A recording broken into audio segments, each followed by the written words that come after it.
Une députée comparée à une poule, une assemblée qui s'esclaffe à la vue d'une ministre en jupe, une candidate à la présidentielle à qui l'on explique qu'une élection ce n'est pas un concours de beauté.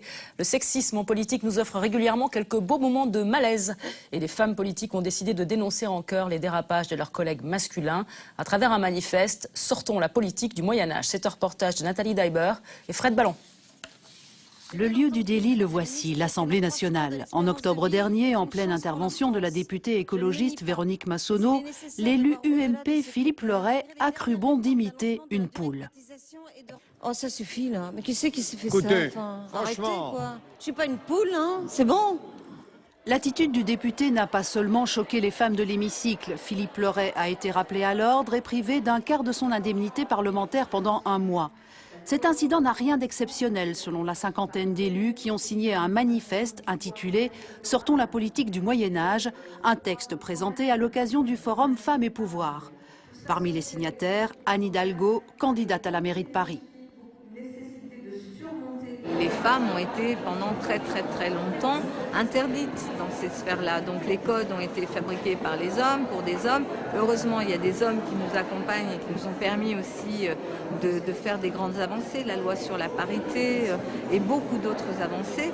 Mais ça reste encore difficile. Et pour avoir une idée de ce que les femmes politiques subissent au quotidien, il suffit de lire le mur des citations installé dans le hall. L'une d'elles se souvient que lors d'une réunion, un collègue lui a gentiment demandé si elle pouvait lui apporter un café. Je lui réponds gentiment qu'il peut aussi m'en apporter un par la même occasion. La politique, c'est aussi l'art de la répartie et je pense que nous pouvons dire les choses de la même façon, mais c'est avec une forme et une méthode tout à fait différentes. Même si l'actuel gouvernement respecte presque la parité, l'attitude des hommes en politique n'a pas vraiment évolué. C'est un sexisme assez insidieux, des choses qui sont plutôt difficiles à détecter, assez souterraines, et qui, au fur et à mesure, vont vous décourager de la vie politique. Et quand le sexisme devient trop flagrant, les hommes font bloc ensemble et devant les caméras pour soutenir leurs collègues féminines. Le machisme en politique, est-ce que ça existe aussi en Allemagne? Pour en savoir plus, rendez-vous sur le site web de la rédaction arte.tv/artejournal.